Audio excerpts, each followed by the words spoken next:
Well, listen, everybody. I want to give you a warm welcome. My name is Chuck Reynolds, the Henry J. Heinz Director of the Yale University Art Gallery. Before I go into more of my formal welcome, my dear friend Emeritus Dean Richard Benson insisted I hand out exam blue books to all of you.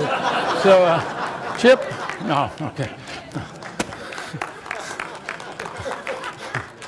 He teases me incessantly, so I have to give him a little shot here now that he's back for a visit.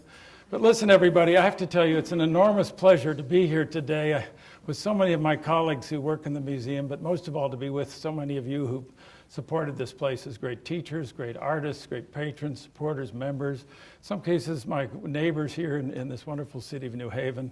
We're just enormously pleased at this point in time after 14 years of hard work together on Richard Levin's whole master plan for the Yale Arts area to be able to share the resplendent three-building Yale University Art Collection, now fully restored, fully reinstalled with 8 magnificent collections, a huge education center, 8 object classrooms. In a sense, now we're really open for business, and yet everything we've done is built on the history of those who've come before us. This is an extraordinary institution. It was the first university to have an art museum on its campus, the first to have an art school, and I'm going to try in probably a little over an hour to tell you the story as quickly as I can with as many images as I can.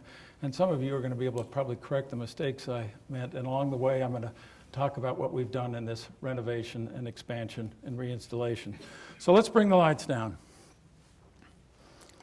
The story starts with an artist. And that artist was John Trumbull. You see him here, a little over the age of 40.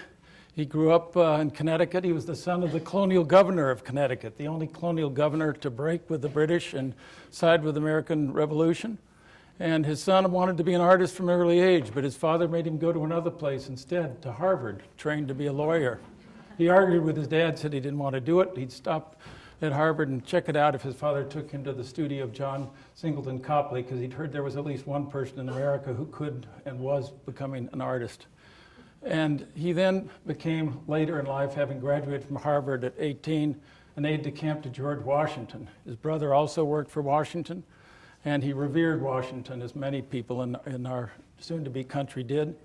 He worked with him first in Boston, helping cite where the British were at Bunker Hill, then went to Fort Ticonderoga, which bored the hell out of him, and then went back and forth to Europe, helping to provision our country. He, throughout his life, when he came back, pursued his interest in art. He became a wonderful painter. He worked with people like Benjamin West, Copley, Gilbert Stuart, others mentored him. And after the war, he came back to America with the purpose of really documenting portraits.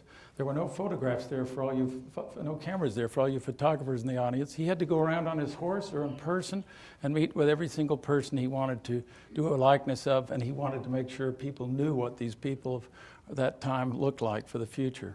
Here you see amongst the 5 John Adams. Here you see amongst 5 great women Martha Washington.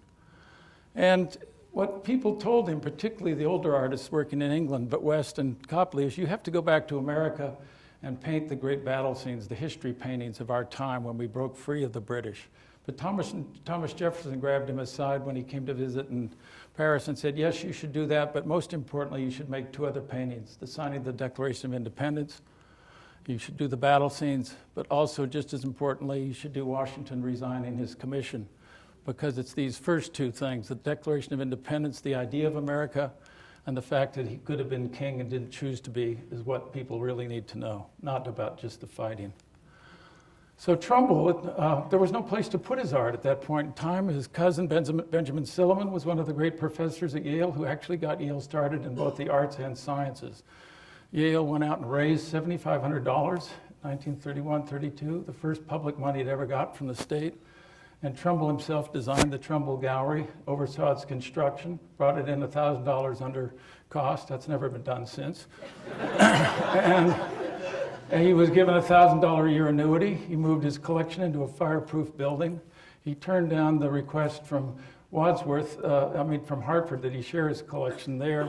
They did for a while, and in 1842, 10 years later, the Wadsworth opened as the first city museum in America. But here at Yale, there's the Trumbull Gallery.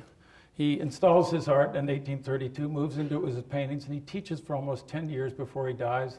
He and his wife are then entombed under the gallery, and the collection remains there to this, until the next thing that happened.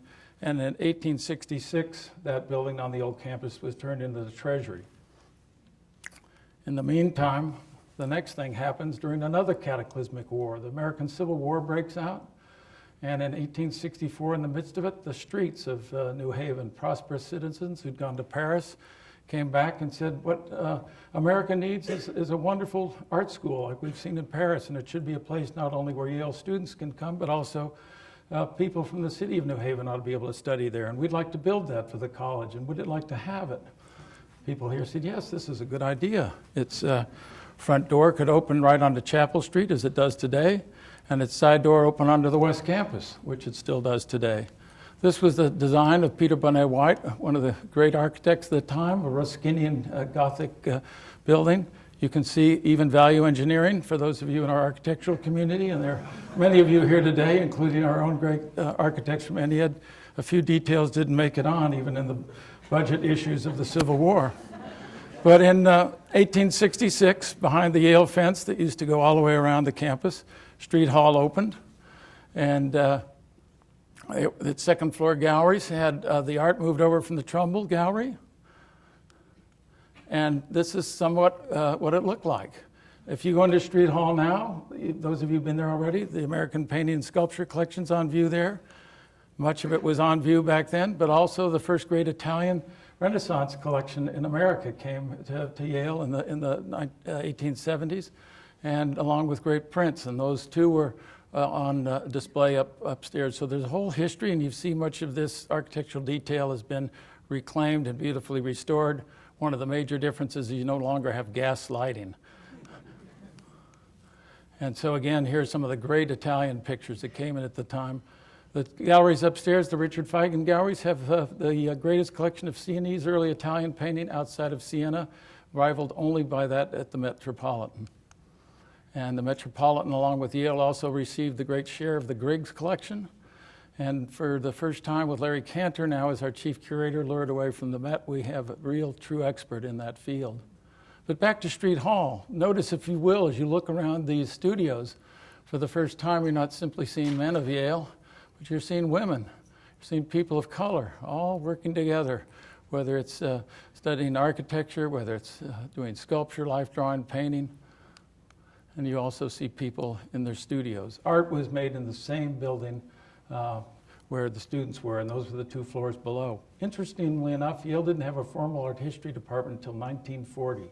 The traditions at Yale have always been much more make art, study next to the works, and also over time integrate the love of art into an undergraduate liberal arts education. It's an amazing tradition. Well, like all times, things, you start to run out of space, and run out of space they did again. They needed more space. There was an addition to Street Hall in 1911 that was successful. It's melded into the building in a wonderful way, and a part of that you'll see in the way it then connects later to the Swardow building, which some people know as the old Yale Art Gallery, and that was coupled to Street Hall, bridged over High Street. And this is a color postcard we found not long ago from 1928. You notice the cars are just the kind that Richard Benson also likes to drive. Right, Chip, I'm going to get you tonight. And so the thing you need to know about the Swardow building is it only went over High Street here. This is the Swardow Tower. It went this far, and then it stopped. And what stopped it? After 1928, when it opened, they were thinking going further, and then the Great Depression hit. So there's either been a war or some economic upheaval has often laid a stop to expansion plans. If it had not done that, it would have gone all the way to York Street. And there would have been a main entrance here, and the sculpture garden going into what's now Jonathan Edwards College would have been a much larger affair than it is now. So none of this got built. It got built from here over. And this is how it looked in 1928. And you see the great sculpture hall, which has now been returned to what it was in 28, which is a place for classical sculpture. You even see we were able to find and refurbish the original lamps and lighting, fixed all the glass in here, took the floors back to natural stone. Those of you remember the half inch of black wax that built up over 95 years before. All that's gone. What's also interesting is where, if you look in the first installations plans, where people thought they were going to install the art. It was thought at first that the Italian art would be on the bridge, where in fact later the American paintings, including Trumbull's art, went, and the Italian section would be in what was the great long gallery of the Schwitters building. But you look at a later plan from 28-29 after the 26 plan, and you see it shifted. The Italian paintings moved here, the American material moved over here. This was very interesting to all of us as we worked on the program for this, because the thing to know about a project like our staff and colleagues have undertaken with both our planners and our architects and then our contractors is the most important thing is you need to really figure out what do you need space for, then how much space do you need, and then what adjacencies do you need to make it function. And that, I have to say, is something we went through about 23 or more different modifications of our plan, just trying to improve it over this last 14 years, and some of only about 11 of which were really spent in the more constructive mode of working on the buildings. So change was certainly something that was anticipated in the past and happened. So early on, you can see it was important to know that this had been planned originally for Italian art, because at one point they did bring Italian art back in here. And so when the gallery was first put in, we had always thought these were hard architectural details. It turned out they were just plaster and metal mesh to give it an Italian feeling. And so they weren't so integral to the architecture after all. It was really sort of early sense of installation and done at a rather elaborate level. So we spent a lot of time worrying about whether we should try to maintain the integrity of certain aspects of these buildings and what should be done. And then later you see, during 1942, the Great Society d'Anonyme, collection that Catherine Dreyer put together with Marcel Duchamp, is brought into America, given to the country, again, right in the middle of a major war. It's an amazing thing how this happened the way it did. And again, modern art is shown here. You see Olitsky, you see Joseph Stello's great Brooklyn Bridge, for example, a great Leger, other paintings you'll see upstairs on the fourth floor, you see them there. So collections have moved around here at the Art Gallery constantly over time. And here you see a picture of Duchamp in Dreyer's Connecticut home with the large glass tomb, the great painting that's on the fourth floor. And in a sense, this society, which started in 1920, was a predecessor of what I would call the American alternative art space movement. There weren't any museums in New York at that time. This was essentially 10 years before MoMA opened. So the first shows they did were in a brownstone in New York City. And that whole collection, over 1,200 works, came to Yale with additional bequests by Dreyer when she died in the early 50s. Again, just some of the the great Malevich Nice Grinder. Upstairs, you'll see three great Mondrians on a wall, great Man Ray rheograms, Duchamp's glass, Brancusi's Yellow Bird. These are just, 5 things out of that incredible collection.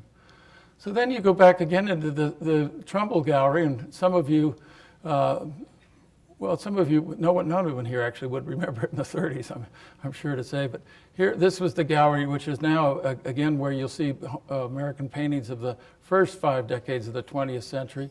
But for a while, this again was where Trumbull's paintings and early American portraits were along with American decorative arts, when there wasn't that much space for such elsewhere. And interestingly enough, all the way back down in what was that wide open ancient art galleries on the first floor of Schwitters, you can see they had built temporary walls and curtains, and that was used for temporary exhibitions at many times, both in 1950 and 51. So the gallery's always been on somewhat of a stress level as to where and how to site collections and get them in a place and manner that would be more satisfying in relationship to the actual architecture. And it really hasn't, until this great master plan that President Levin authorized, been a campaign that really tried to address all 2 of these buildings, plus the building that came after, which was Louis Kahn's, which of course hadn't yet been built in 1951.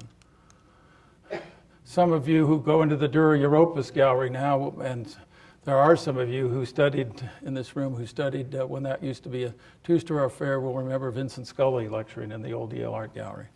And here's Vince up at the front. And he then later finished his career in this very auditorium. He taught continuously from 1947 to 2008, 61 straight years. Unbelievable. This was that same space I just showed you in 1951. It became our Trumbull Gallery, and when I came to Yale, Helen Cooper and Pat Kane and others had installed American decorative arts in the upper part of the Swarthout building. Great portraits by Copley. These are Abigail Adams's relatives. And then you look back into Swarthout. This was the Long Gallery.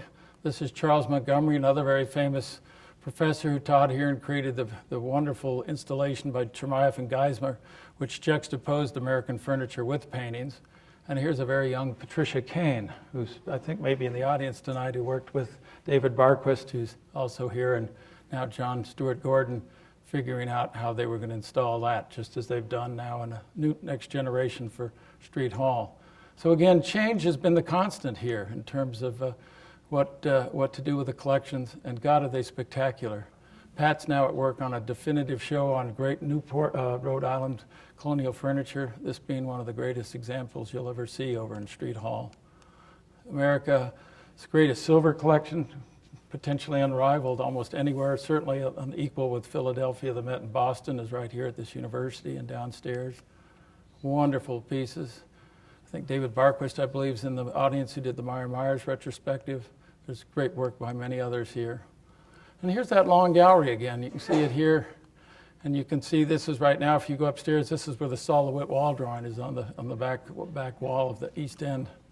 That's changed a bit. Here again is looking into the Long Gallery at another point in time. This is what we did to it in the year 2000. We took out the Chermayeff-Geismar plan and all the rug that was on the floor, took that out and just said, let's see what it looks like just to bring natural light back in here, put American paintings in it, redo the floors, and show a few donors the potential of what these buildings hold. I'm happy to say within 3 or 4 months we had a couple of very large donations to take care of Street Hall where you've been today. People figured out immediately what could be done with the beauty of this architecture. And this was just, this was with modest attention, no more than you'd bring to just doing a major exhibition that you'd tour. And again, the other thing that happened here is we started to do some wonderful looking at our collections as we planned to move out of the Kahn building and renovate it first. We got our conservation lab up much more actively, and this great portrait of Yosemite, which you see by Bierstadt as you go off the elevator in Street Hall, was so dark and miscolored you couldn't even identify at the time the figures on horse going up the wonderful path. You could see a very distant and sort of faded out Merced River below, and I can't tell you how much more beautiful this picture is today. I've had the pleasure of spending every summer for 63 years in this park, so I have a personal love for this particular painting. Those of you on the East Coast who live in the mountains love this place, Mount Katahdin by Frederick Church. So yet again, there's great pictures, not just portraits, great American landscape paintings all through the collection. Wonderful works that document, again, American rural life becoming industrial life in Homer's The Mill, Homer's croquet game. And think about this too, when Street Hall was built and opened in 1866, the works of people like Homer and others and St. Gaudens, that was contemporaneous with the actual architecture and what was happening. This has been true all along the way, that the things that were collected and given to Yale were often either made contemporaneously or collected and then later given to Yale as the architecture itself grew. The great portrait of John Biglin in the single skull, the Schreiber brothers rowing on the river, the great portraits that came from Edward Hopper. Many of these I've just shown you were the gifts of Stephen Clark, whose collection just improved this museum in a staggering manner.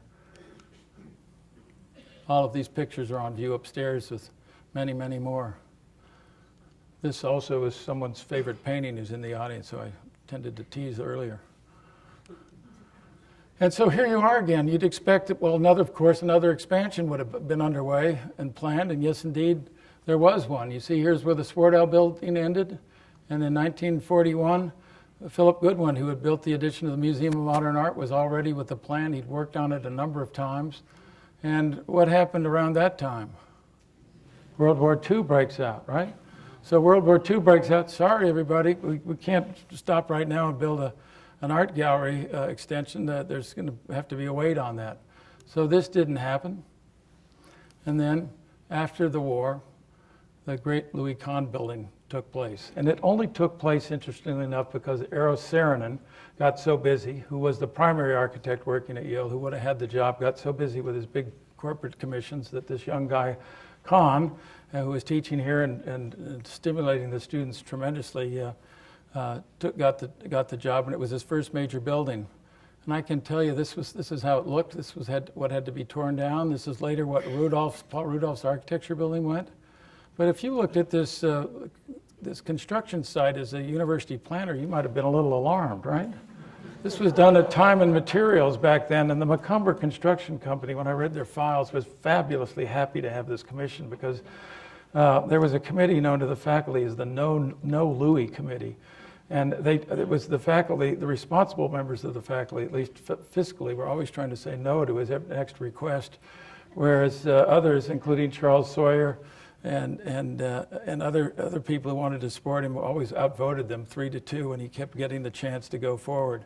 But it was built by Time and Materials. No one had seen a building like this. The tetrahedral ceiling part he had to build a section of and prove it would even stand up. And it was really quite amazing that all of a sudden this was erected and opened. And this is looking at it from the backside, but it was just a sensation when the building opened in 1953 and filled up in 54. And within it right away we had the great, again, movement of the art school and the art gallery collections in together with the hiring of Alvin Eisenman. Later on, Walker Evans came to Yale. It's another great teacher, distinguished artists and leaders in their own right, great teachers. And then on the entire fourth floor was the School of Architecture. So you can just start to tick off who went to school there, including James Pollock, whose Pollock firm became ENIAD, our great architects, but Norman Foster, Richard Rogers, Robert Stern, Charles Gwathmey, Timberlake, it goes on and on. They were all up on that fourth floor making models and drawings right and left, and some of the greatest architects in the world came out of that building before they moved across the street 10 years later. Here's a view of looking back at the Kahn building in '71. It had started to have some problems, and I'll explain what they were, but inside the building was glorious. Louis Kahn's pogo system was beautiful. It was these 5 by 10 foot panels that were spring-loaded in place, hence the word pogo. But you might notice one thing in here that infuriated Kahn. Mr. Rudolph and others came over and put black bears at the bottom and stopped the light from making these pogos float in air.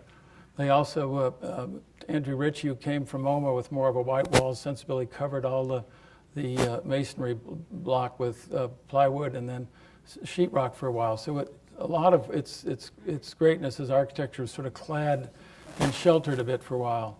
Nonetheless, incredible collections started coming into Yale. The collections of Susan Morris Hillis, Richard Brown Baker in the 60s started to show up, some of which you'll see in the new Benenson galleries upstairs.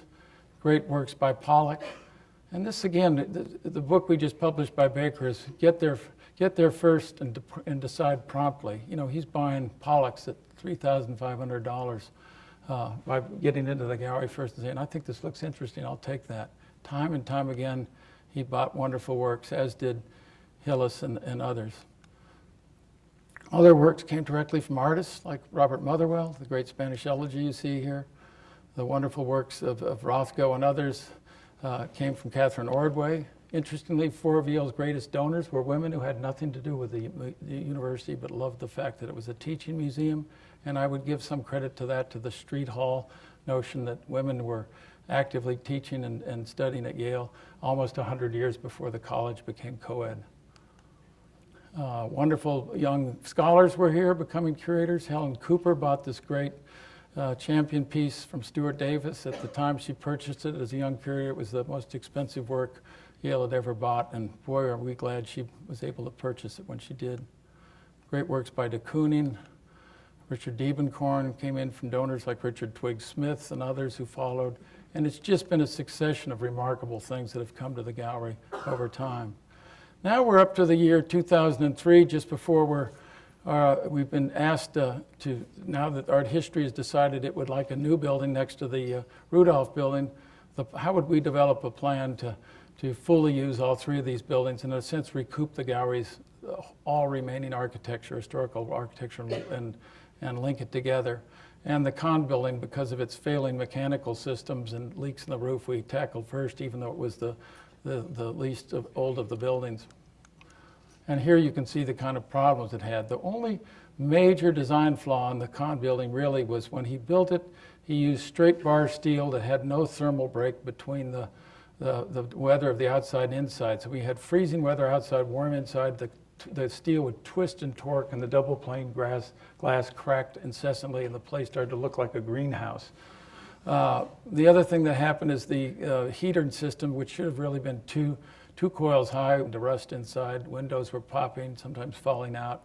At the same time, 25 years later, Kahn completes the great Yale Center for British Art, and you have two of the greatest museum buildings in America, cheek to jowl, in tandem with one another, now composing really two masterpieces in modern American architecture. But this building needed love and attention. You can see its roof had been covered over to create ancient art galleries when the others had been used for other purposes.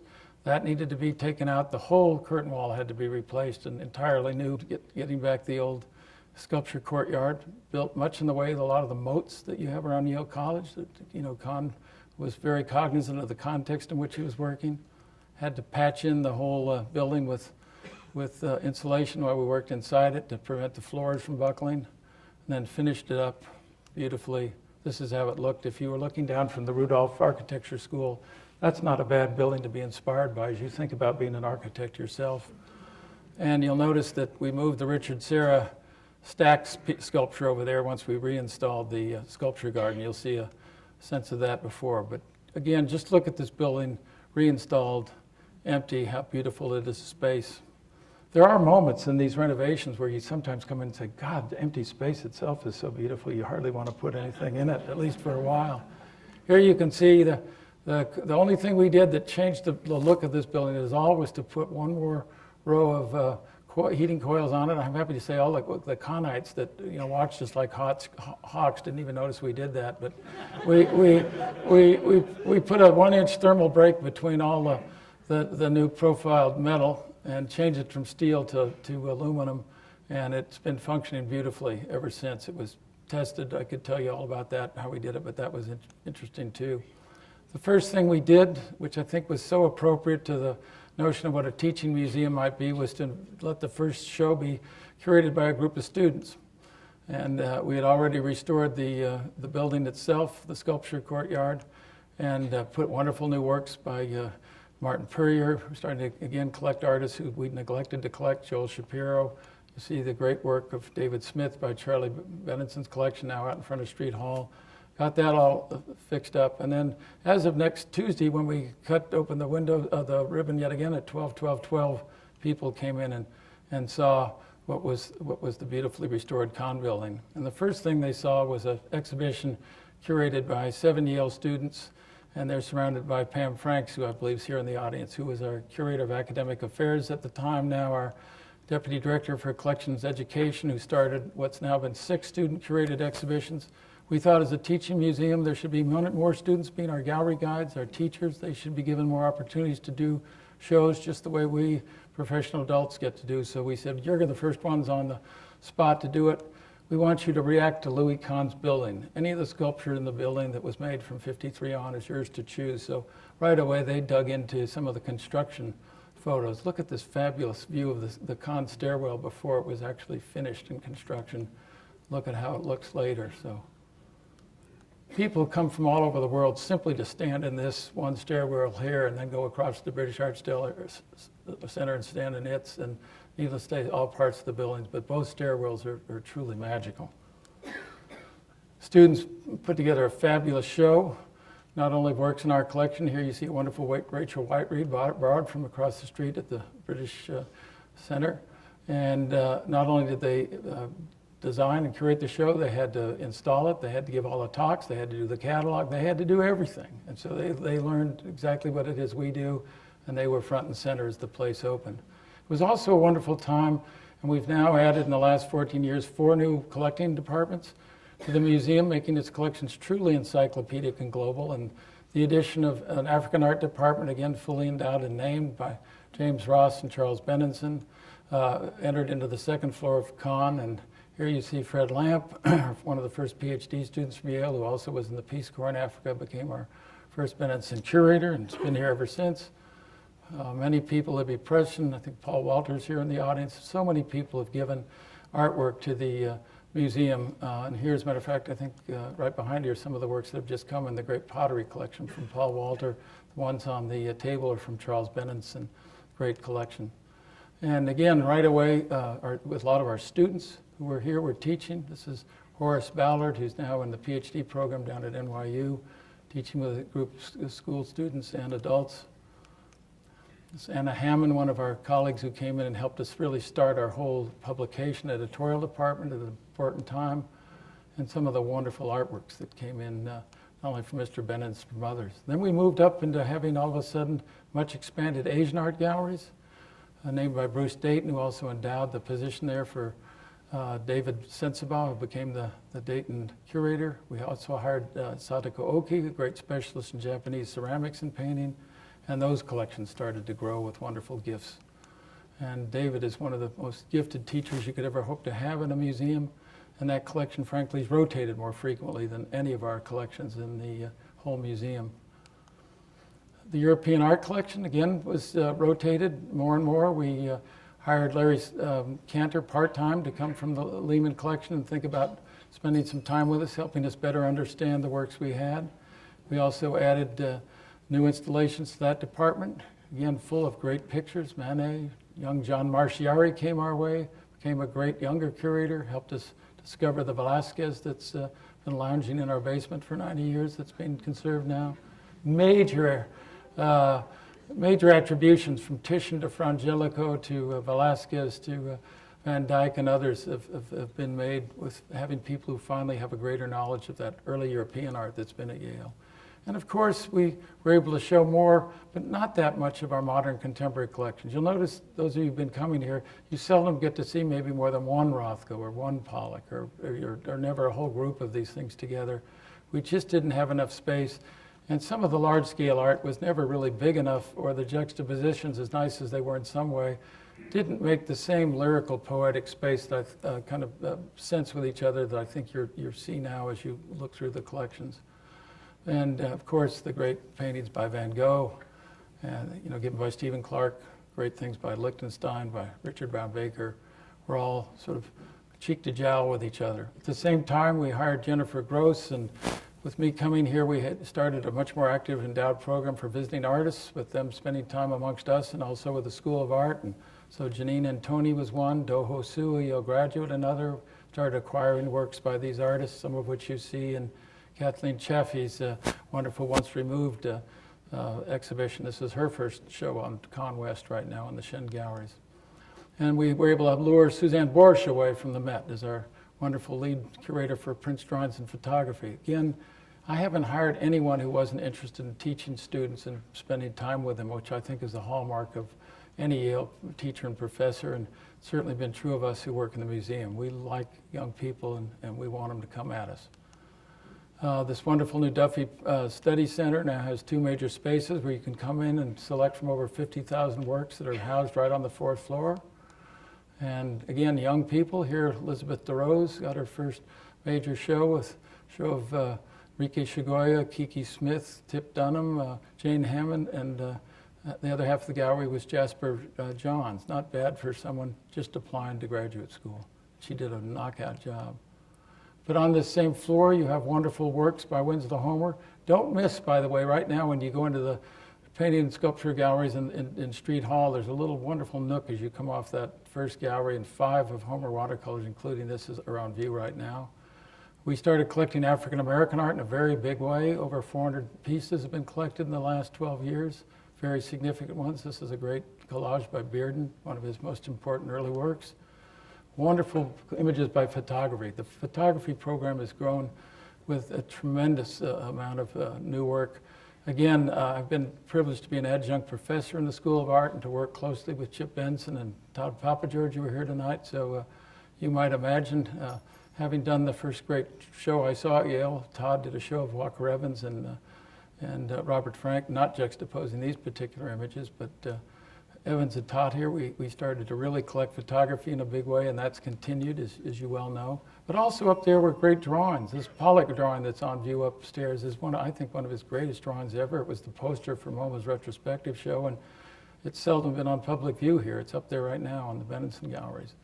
And of course, Saul LeWitt entered into our life, and we now have 4 LeWitts on view in the collection. We did his retrospective at Mass MoCA with Williams College. That's there for 25 years, and 50 of his wall drawings in his archives are here, coming here at Yale as a gift, and you'll be seeing more of that with students trained to do them. One of the things we did when we opened the Kahn building is we spent a lot of time before outfitting it talking to the students about what kind of use should happen to the lobby. Many of you may remember before, when the building had a tiny elevator, you couldn't even take a painting more than 7 feet up the elevator or up the stairs. So this space had been often used for exhibition space. The students said, make it like a big friendly living room.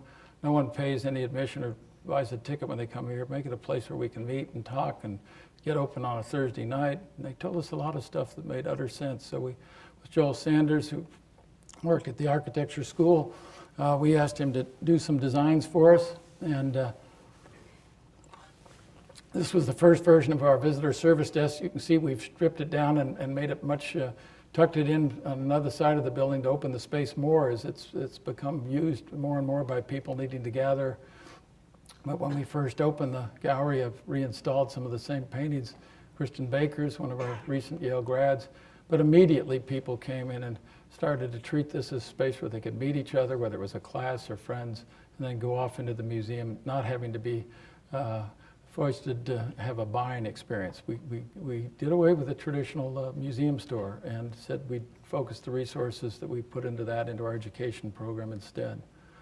And you can buy our own publications there, but we've really taken most other things out. And another thing we noticed that we've really encouraged is we liked it when people started to date in the Yale Art Gallery. And what we've let the students know, there were just 350 of them in here dating the other night. The 175 students who work at the British Art Center in the gallery got to bring their boyfriends or girlfriends in here. But this started to happen a lot more. Excuse me, whoops, I went backwards here.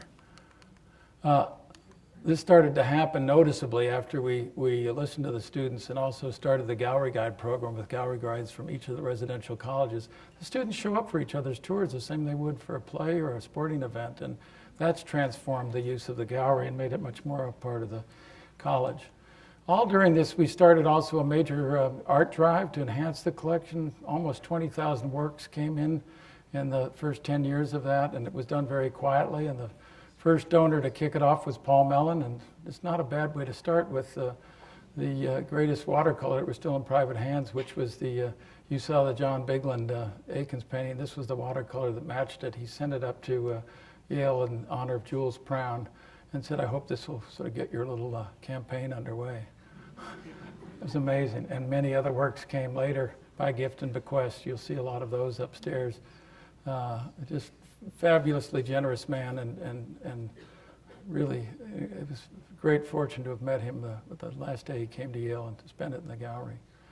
Also, with the gift of the Benenson collection, major pieces that people would drive anywhere to come see came our way. This great Mertzbild by Kurt Schwitters was the thing that, when shown at MoMA, the first Schwitters show way back when, you can see had a huge influence on Robert Rauschenberg and Jasper Johns. Right up until the week Charlie Benenson died, MoMA was begging him for this picture. Please send everything to Yale, but not this. And Charlie was strong. He held out to the end, and all these other great pictures of his came too. And this alone is worth driving to New Haven to see in terms of modern art. Also, the great Schaefer collection from Europe, which had been loaned to Yale, and Monica Schaefer is here with us from Malaga tonight. Gifts from that collection, the great Courbet, this fabulous George Gross painting, Drinnen and Drausen, which so much brings up some of the issues today of the inequality between people who are wealthy and people who are really in tough shape out on the street. Great works from that collection are on view here, and again, some wonderful planned bequests in store for this teaching museum from Frau Dr. Schaefer and her husband, who lived to the great age of 100. Wonderful man. Along with other things from Charles Benson, some of the greatest Stuart Davises you could ever hope to have. And we were able to buy the last great Charles Murphy painting of the artist who went to Yale and was Cole Porter's great friend here and went to Paris. Wonderful pictures.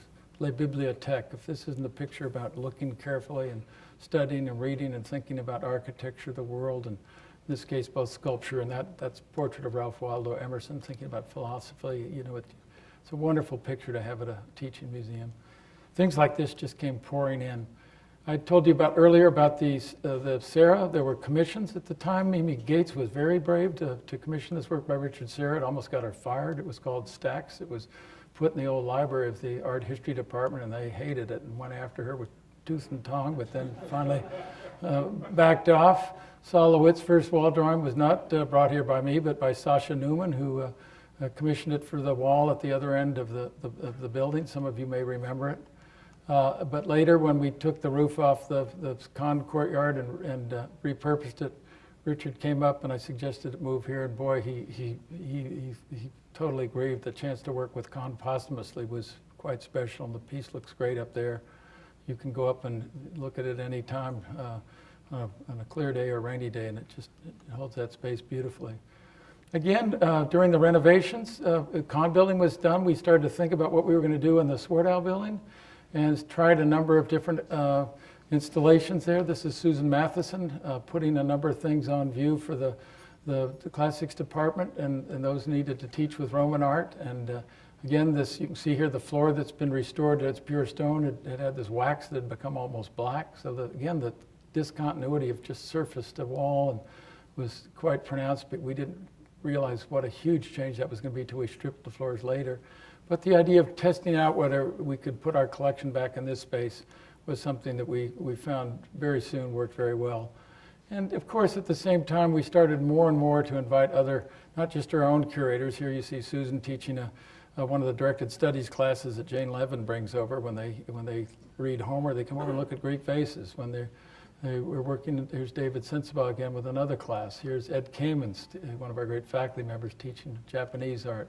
Started to integrate the faculty much more into the life of the museum. And again, Pam Franks, this was, Pam, I think this was probably maybe your fifth or sixth show. This is a show called Embodied Black Identities in American Art, which for the first time brought 3 Yale students together with 3 students from the University of Maryland in a show we did together. And we've started a whole program of loaning works from our collection to other college and university art museums, and have just received a very handsome endowment to continue that.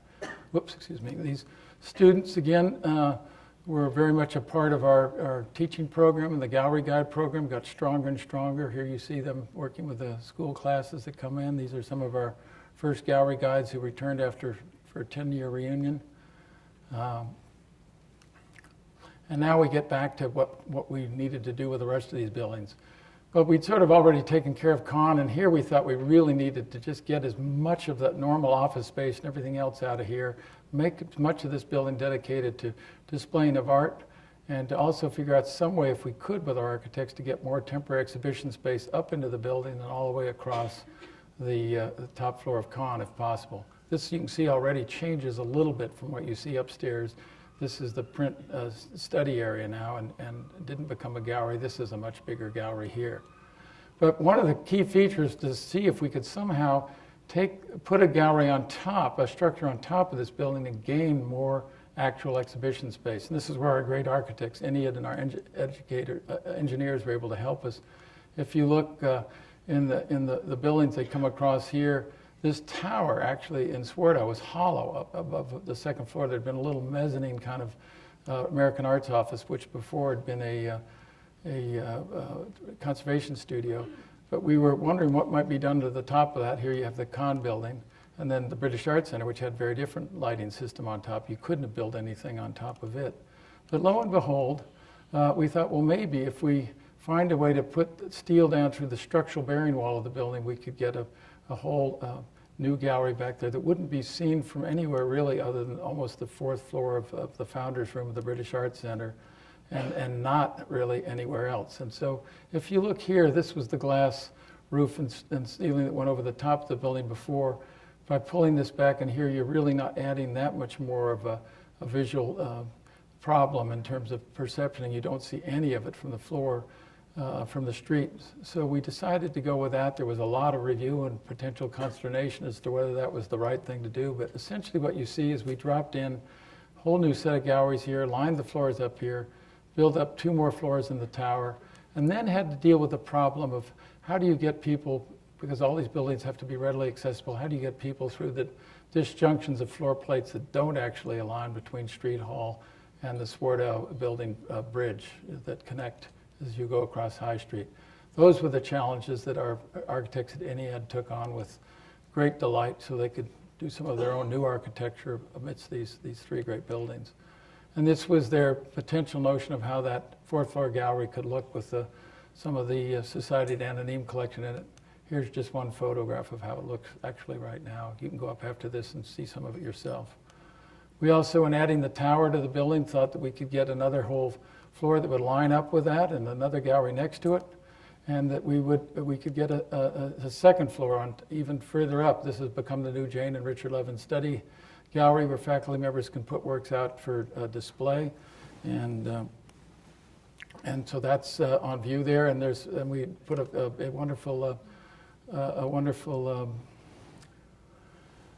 photography gallery in there right now, which has been outfitted by Joshua Chong and Marissa Nakasone. And for the first time, we're going to see a much more ongoing display of photography always on view here, as well as some major temporary exhibitions of photography that continue the tradition of the great Robert Adams retrospective that many of you saw here recently. This is a photograph of the Brooklyn Bridge by my great pal Richard Benson, who's out there in the audience. Wonderful portrait of Shea Stadium with looks like a good Mets game underway with a plane coming into LaGuardia. Todd's been the chairman of that department for many years. Wonderful platinum print of the Hoover Dam by Lois Connor, who headed up the undergraduate teaching program there. And the collection is full. You know, Lois didn't mind seeing her work next to this great image of Hoover Dam, Robert Frank, along with the Grand Canyon and one of the first A-bomb sites, and other great pictures by the likes of Frank and Evans, Friedlander, and many, many other more contemporary artists. So again, did fantastic improvement in that collection that continues to grow. I think some of you have already been up to the rooftop where, again, when we found we could pull this structure back from the Swardow wall and put in new stone, and still show here, when you go up there, you'll see the glass and steel roof used to go right like this up here and then peak down the other side. All of these were just open spaces and open to the sky. There was nothing there before. It was just sort of almost like a folly above the 2 floors. But the thought was that we could create some kind of wonderful outdoor sculpture courtyard, and indeed we were able to do that. And this is before we put any benches or anything else out. A lot of the installation photos I have now, since we just finished the installation about 5 days ago, 6 days ago, are not all that fresh, and there are a couple that still have stuff in the way, but I'll at least show you a few of the finer pictures. So here again, you look at, this was the problem. We had to figure out how do you get into from the bridge over Street Hall, which is 2 floors now. How do you get down here into the floors of American Painting and Sculpture, Deck Arts, and then into this wonderful new Nolan Center for Art and Learning, which has been endowed with not just spaces for students to live and work, but endowed with positions which are now called curators of academic affairs. They're seasoned museum pros who are long experience with PhDs and great teaching experience, and their job is to look at the whole Yale curriculum and fan out to professors and say, hey, we have stuff that we think you can use in your courses, and we'd love to have you over to see if it would make some sense to have a class session or 2, or maybe even teach a whole class here. And there are now 8 object classrooms where you can do that. I know Dolores Hayden's in the audience and has used our collections in photography extensively. As a matter of fact, in the Robert Adams Show, we had 7 academic departments using the implications of Bob's work. So that we find that is working, and we're going to continue that strongly. So this was the notion of some sense of what an elevator might look like. We decided it needed to be translucent and only clear just on the ends to let you know where you're coming and going from. And I think you'll like that over the sort of total fishbowl style that others have taken. And that allows you to come in off the floor plates and get down to these places, both for handicapped access and access for our big art carts. And this again is, you know, the notion of a little odd color in terms of how it's photographed, but it's a beautiful space now, and we just had to sacrifice one little mini gallery as you came into Street Hall, and when you step off of that, onto this. You're back in, you remember Street Hall, what it used to look like. No one has seen an exhibition in this space. No one alive has. This is now looking the way it did back in 1866. So now when this is reopened, you've got the Yale Arts area with the gallery here. I want to bring it back to that, the BAC here. You've got this, the Holcomb Green School here. We have space potentially reserved for a drama school expansion, and there's another site I'm not supposed to talk about that's nearby that's the alternative. Under Richard Benson's leadership, we got all of this built with the Deborah Burke's building, the new sculpture building done. And that was shared first with the architects when they needed a space to go before their building was built. We had to plan this as a whole team, so everyone moved around and sacrificed certain things they might have wanted to do in space and time in order to get it all done together. The arts library spanned double, and this building ended up being cheek to jowl. This is the new art history building. So Rick Levin really asked all of us to work as a team together, and I have to say we very happily were able to do that. And same time, the British Art Center did its year of the roof and improved its building, and it's going to do some further conservation work that Amy and her colleagues are up to. So going forward, this is how it looks today.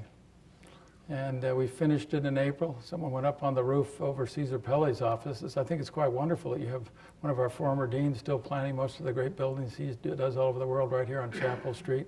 People are finally starting to realize a lot happens on Chapel Street. It's quite amazing what goes on here.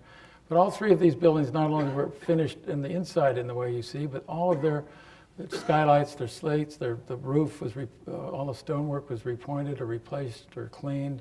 And they're really in tip-top shape now and ready for probably a good 40 to 50 years of enduring service before they need to be worked on again. So here's an interesting statistic for you. 1866, 1928, 1953. The total number of deferred maintenance years that were corrected by these three renovations is 280 years. So all of you in this room, and there are many of you who've been helpers in making this happen, what's happened in this last 14, 15 years is really a wonderful thing. We've helped preserve a legacy and a stewardship of art at Yale. It's really unrivaled at any other university, and frankly, few cities in the world when you add in the British Art Center. And remarkably, it's free. No one has to pay anything to come into these museums. They can come in as frequently as they want for a short time or a long time. And it's a great resource, not just to Yale, but to the New Haven community and anyone who wants to come our way. We've tried to put out some sculpture right away. You might notice that Yale isn't so great on signage. You wouldn't have necessarily really known you were coming into a museum district in the old days. And so one of the first things we wanted to put up and decided some more banners and better signage was thought particularly appropriate with the British Art Center having a mini retrospective. Anthony Caro, we put up one of his great works from Charlie Benenson's collection, and David Smith's Becadita Day, his first colored steel sculpture. So they're the two pals side by side representing our partnership with our colleagues across the street. And there's more work behind, but this is how this if you were over in Amy's office and took a photograph on a nice clear day, this is what she looks at now. And it's beautifully fixed up. And the other thing worth saying is there were wonderful things that happened along the way. All of Samuel Yellen's gates were cleaned and fixed and conserved where need be and opened up. Wonderful blacksmith from Massachusetts, John Race, came in and directed, working with Pat Kane and others, researched Samuel Yellen's original designs. All of this they'd run out of money. There was nothing but sort of some curlicue wire had been put in between these, and the code people said they made us cover them up with fiberglass netting for a while, and then later said that's not going to do, come up with something else or you can't open the building. Well, this wonderful blacksmith did 3 floors of these beautiful designs with alternating dogwood blossoms, and it was his first major commission. We just opened the new donor wall done by Nick Benson, the first dual MacArthur fellow winner from a single family. Again, congratulations, Chip. The genes seem all right over there. And he came to work here, and there are other artists now working in the building. So some wonderful things have happened that also allowed us to bring living artists more fully into this renovation. So here again now is the beautiful ancient galleries. You can see the floors are all that awful wax is here. The whole room has continuity again that never had for many, many years. Beautiful light, beautiful collection that's grown tremendously under Susan Matheson's leadership and Lisa Brody, who's worked with her to do our Europus collection. One of the things that thrilled a lot of us was about the first week it opened, all of a sudden the art students were in drawing. And they've been there ever since. They keep coming back. So, we've seen a real bringing together of both art historians and the art school use of the building, as well as the university at large, and that makes us happy. Great conservation projects went underway. This huge renovation of the Jurassic murals from Jurassic and near Jordan. This was done, these have sat in crates for almost since the 1920s. Carol Snow and a team of our museum technicians did this huge 23-foot piece that this hung at the entrance to the big Byzantium show at the Met, and then came here for our opening. Whole new technique of how to do this work. Great Syrian reliefs went back on view. These are two of 5. There's multiple examples of stuff that's not up, so you'll see changes over time. Then the wonderful whole new collection from the library came the whole coins and medals collection, which was been augmented under William Metcalf's leadership with probably 4 or 5 or 6 new collections that have come since. It's the second largest Greek and Roman coin collection in America now, and it was named in honor of Bela Lyon Pratt, who was one of the first graduates of the Yale School of Art, who studied with Weir. When Weir taught him everything he could, he said, you got to go to see this guy, St. Gaudens. He's the only other guy who really can do sculpture in America. I've taught you everything I know. So St. Gaudens designs the $20 and $10 gold piece. He does the 5 and 2.5 and does Yale's bicentennial medal and the great Nathan Hale sculpture you know on campus. Has a wonderful career. He and Samuel F.B. Morris were 2 of the youngest artists to come out of Yale way back when. And this wonderful gallery of coins and medals is now augmented with a wonderful classroom where the art historians used to grill their PhD students for their orals. It's now a classroom where you can call in everything from pre-Columbian to Roman glass to Greek sculpture or vases or coins and medals, and a collection of over 100,000 works reside right next door in the office. The idea is to make this collection readily accessible. We ought to be able to get it out, a lot of it almost as quickly as you'd pull a rare book in the library for examination. Jane Miller, one of our wonderful admin assistants, pulling this out, so if you want to look at a great gold coin find, or maybe you're a student who wants to come in and look at this whole collection of wild porcelain tokens from China that we know little about. And maybe you're the one who's going to do the research on this and figure out something about a collection that's been here for years and years and years and no one has really studied. The opportunities for research and new scholarship abound in these collections, and that's again part of what we like to suggest to students and faculty. This is Lisa Brody looking with a group of students. The wonderful Mithraeum from Dura Europus was another project conserved on the campus. She oversaw the whole installation of that collection. Wonderful young scholar teacher. So there's a whole younger generation being mentored here who are doing wonderful work. But don't think this was the first time we've had teaching in the gallery. This is back in the 1930s. This is Alice Chase. This woman started teaching again. If you look around here, the paintings from Dura Europus on the wall, Asian art, Greek art, there's all kinds of stuff in this room. Young people, not just from Yale College here, these are New Haven school kids learning about art from looking at it actively, just the way we do today. So to tell you the truth, there's not a lot of brand new ideas in anything we've done. We've just tried to go back into the history of this place, take some of the best ideas, fortify them, fix the buildings, and maybe go deeper and broader and just keep reaching for a kind of excellence that's been here for a long, long time. And in some cases, provide teaching galleries for departments where we don't have a full and fully endowed department, or likely can't have one, really. And in the case of ancient art, we have the fabulous Mary Miller, who was Dean of Yale College, used to be head of art history. There's a great ancient American art collection now upstairs, and she teaches from it constantly, as do others.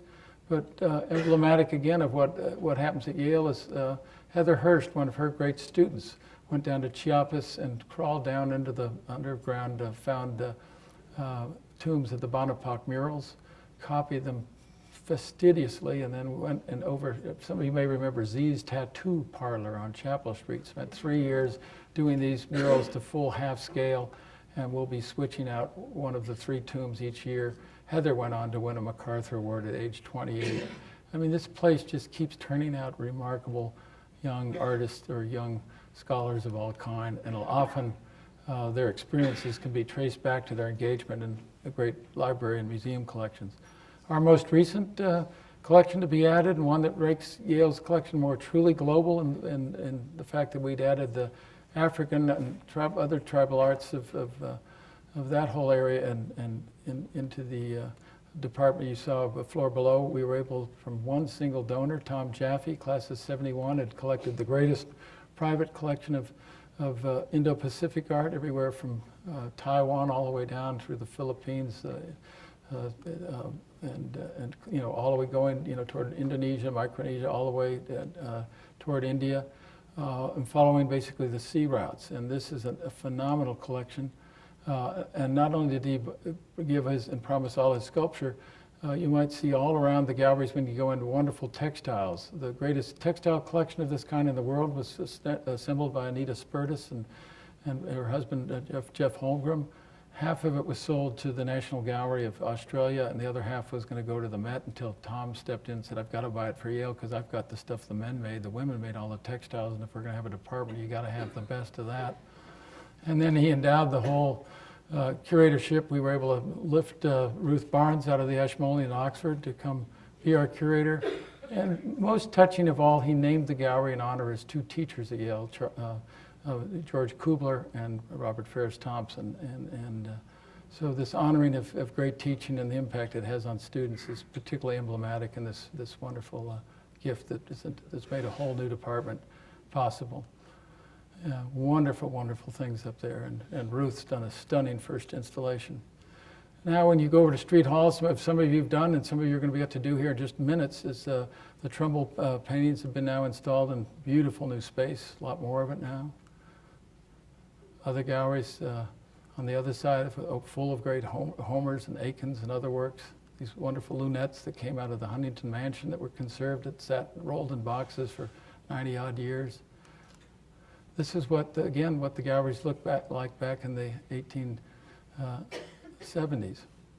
So you can see they've and this by the way is downstairs. This was one of the studios where the students worked, where they sometimes hung paintings above, and that same studio now has become one of the great American decorative arts collections that Pat Kane and John Stewart Gordon have just installed.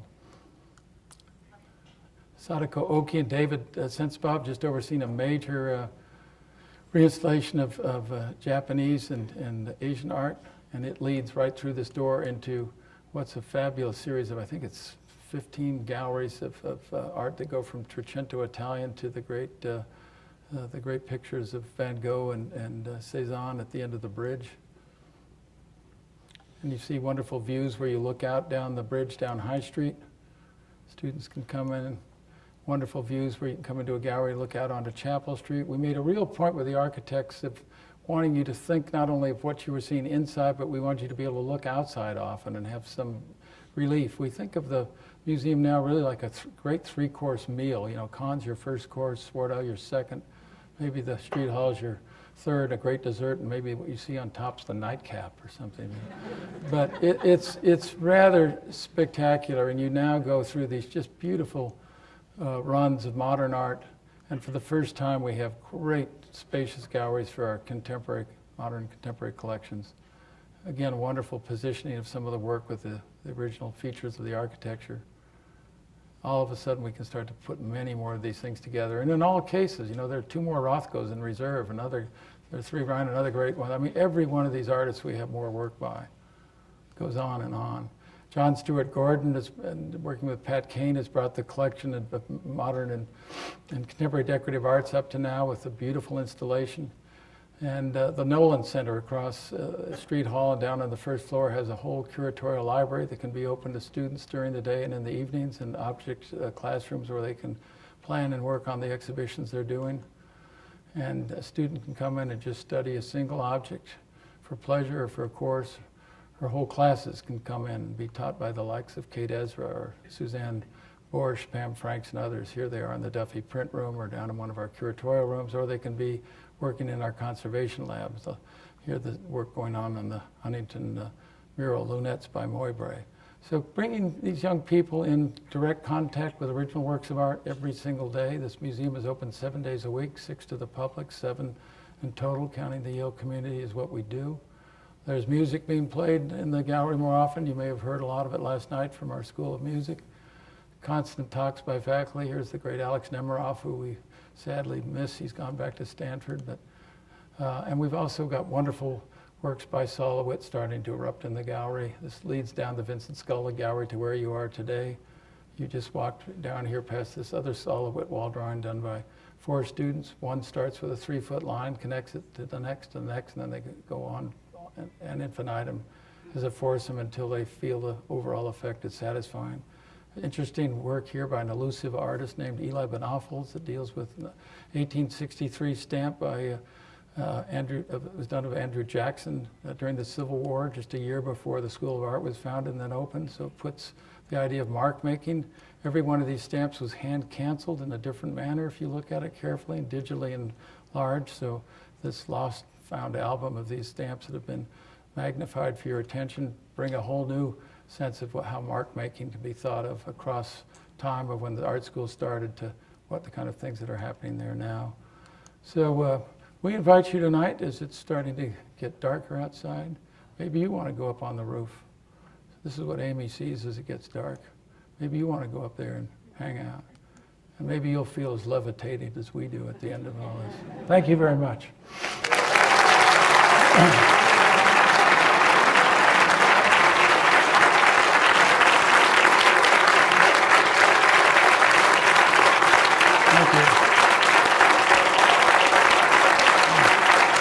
Okay.